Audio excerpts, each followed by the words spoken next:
Genesis chapter 31. Jacob flees from Laban.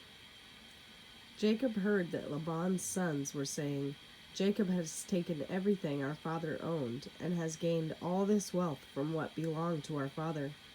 And Jacob noticed that Laban's attitude towards him was not what it had been. Then the Lord said to Jacob, "Go back to the land of your fathers and to your relatives, and I will be with you." So Jacob sent word to Rachel and Leah to come out to the fields where his flocks were. He said to them, "I see that your father's attitude towards me is not what it was before, but the God of my father has been with me. You know that I've worked for your father with all my strength, yet your father has cheated me by changing my wages 10 times. However, God has not allowed him to harm me. If he said, 'The speckled ones will be your wages,' then all the flocks gave birth to speckled young. And if he said, 'The streaked ones will be your wages,' then all the flocks bore streaked young. So God has taken away your father's livestock and has given them to me.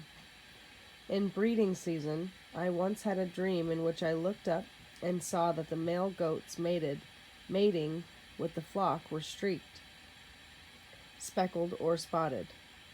The angel of God said to me in a dream, 'Jacob.' I answered, 'Here I am.'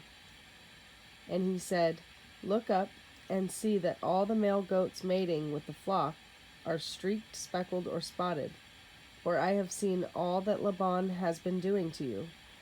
I am the God of Bethel, where you anointed a pillar, where you made a vow to me. Now leave this land at once and go back to your native land.' Then Rachel and Leah replied, 'Do we still have any share in the inheritance of our father's estate? Does he not regard us as foreigners? Not only has he sold us, but he has used up what was paid for us. Surely all the wealth that God took away from our father belongs to us and our children. So do whatever God has told you.'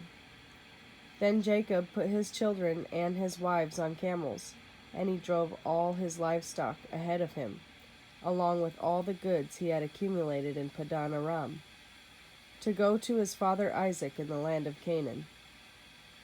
When Laban had gone to shear his sheep, Rachel stole her father's household gods.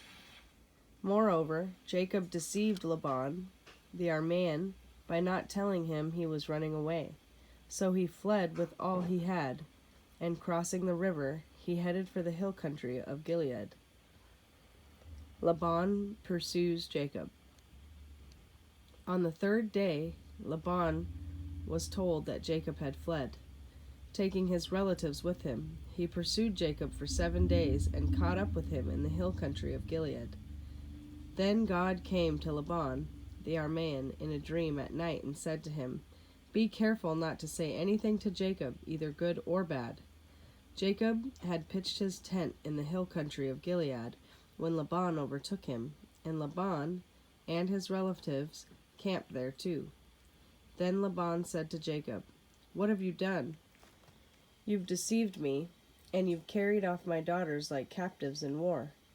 Why did you run off secretly and deceive me? Why didn't you tell me so I could send you away with joy and singing to the music of tambourines and harps? You didn't even let me kiss my grandchildren and my daughters goodbye. You have done a foolish thing. I have the power to harm you. But last night the God of your father said to me, 'Be careful not to say anything to Jacob, either good or bad.' Now you have gone off because you longed to return to your father's house. But why did you steal my gods?" Jacob answered Laban, "I was afraid because I thought you would take your daughters away from me by force. But if you find anyone who has your gods, he shall not live. In the presence of our relatives, see for yourself whether there is anything of yours here with me, and if so, take it." Now Jacob did not know that Rachel had stolen the gods. So Laban went into Jacob's tent and into Leah's tent and into the tent of the 2 maidservants, but he found nothing. After he came out of Leah's tent, he entered Rachel's tent. Now Rachel had taken the household gods and put them inside her camel's saddle and was sitting on them. Laban searched through everything in the tent, but found nothing. Rachel said to her father, "Don't be angry, my lord, that I cannot stand up in your presence. I'm having my period." So he searched, but could not find the household gods. Jacob was angry and took Laban to task. "What is my crime?" he asked Laban. "What sin have I committed that you hunt me down? Now that you have searched through all my goods, what have you found that belongs to your household? Put it here in front of your relatives and mine, and let them judge between the two of us. I have been with you for 20 years now. Your sheep and goats have not miscarried, nor have I eaten rams from your flocks. I did not bring you animals torn by wild beasts. I bore the loss myself, and you demanded payment from me for whatever was stolen by day or night. This was my situation. The heat consumed me in the daytime and the cold at night, and sleep fled from my eyes. It was like this for the 20 years I was in your household. I worked for you 14 years for your 2 daughters and 6 years for your flocks, and you changed my wages 10 times. If the God of my father, the God of Abraham, and the fear of Isaac had not been with me, you would surely have sent me away empty-handed. But God has seen my hardship and the toils of my hands, and last night he rebuked you." Laban answered Jacob, "The women are my daughters, the children are my children, and the flocks are my flocks. All you see is mine. Yet what can I do today about these daughters of mine, or about the children they have borne? Come now, let's make a covenant, you and I, and let it serve as a witness between us." So Jacob took a stone and set it up as a pillar.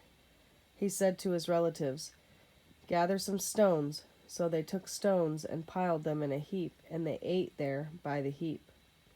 Laban called it Jager Sahudatha, and Jacob called it Galid. Laban said, "This heap is witness between you and me today. That is why I called it Galid." It was also called Mizpah, because he said, "May the Lord keep watch between you and me when we are away from each other.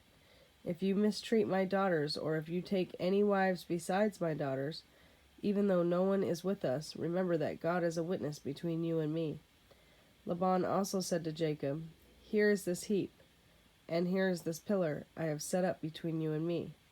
This heap is a witness, and this pillar is a witness, that I will not go past this heap to your side to harm you, and that you will not go past this heap and pillar to my side to harm me.